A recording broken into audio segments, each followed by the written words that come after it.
Well, I figured I'd get this out of the way right off the jump. As you may or may not know, I released a full weapon breakdown for Sweet Business right at the tail end of last season. About a week later, much to my dismay, Bungie announced that Sweet Business was getting a small bit of weapon retuning for Season of the Deep. From past experiences, I've learned that it's always a bit of a risky play, diving too hard into any aspect of the game once we've entered the metaphoric on-ramp to the next season. I did feel pretty confident with Sweet Business though, since auto rifles did just see a blanket buff, and Bungie hadn't touched the weapon in years at that point. You know, I thought it was a safe choice, but so much for thinking. Here in Season 21, Sweet Business is now firing periodic explosive rounds. And while I'm not going to rehash the entire weapon breakdown, we'll at least take a quick look at the added functionality. I'll rerun the damage testing and update the damage numbers so that we can compare it to last season's figures and see how much of a buff this actually equates to. First thing we need to look at, the frequency of these explosive rounds and how many we can get within a single magazine.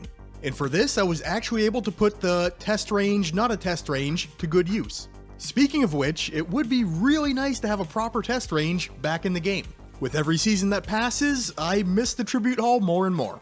So Bungie, I will get down on my knees and beg if you need me to. But back on topic. When one of these explosive rounds contacts the plate, you can see the blast radius very distinctly thanks to the dark background. When holding the trigger, the first one occurs on the 18th round expended, and then they continue to occur after that on about 8 round intervals. So with sustained fire, we're looking at 17 explosions within a single magazine.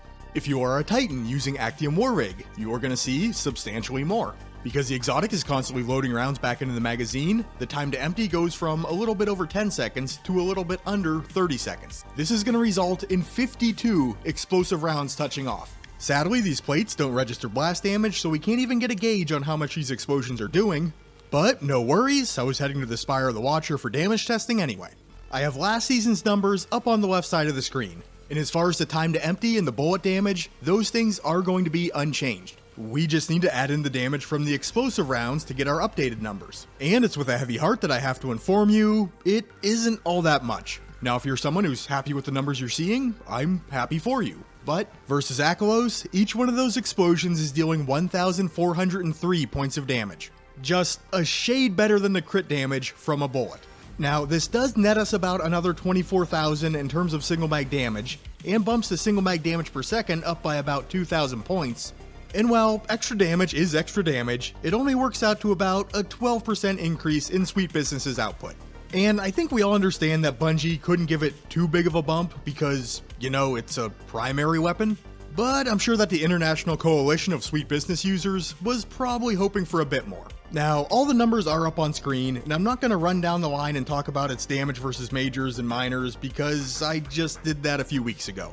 But those are more applicable targets for Sweet Business, and it does seem to perform pretty nicely against them, thanks to last season's damage increase and this season's addition of the explosive rounds. You'll be spending a little less time focusing down enemies, and with the explosions, even though the radius isn't extremely impressive, I'd guess 2 meters max damage, 4 meters ultimate radius, they certainly can help out a bit versus tightly grouped packs of enemies. You'll also see some benefit when landing body shots on a target because obviously the blast damage is not crit dependent. And if you're engaging from outside of Sweet Business's optimal range, your bullet damage will register a bit lower, but explosive damage always remains consistent.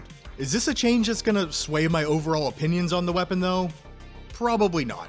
I mean, it's definitely a bit better. Any change that helps out an older exotic is a good change in my book, but this really isn't an earth-shattering buff. If you do want to hear me drone on for another 12 minutes about Sweet Business though, the full breakdown that I did last season should be on screen now. If you did find this video useful, please remember to leave it a like, and maybe even consider subscribing to the Ironworker Gaming channel to catch more of my content in the near future. But with that being said, enjoy Season of the Deep, Guardians, and I'll catch you on the next one.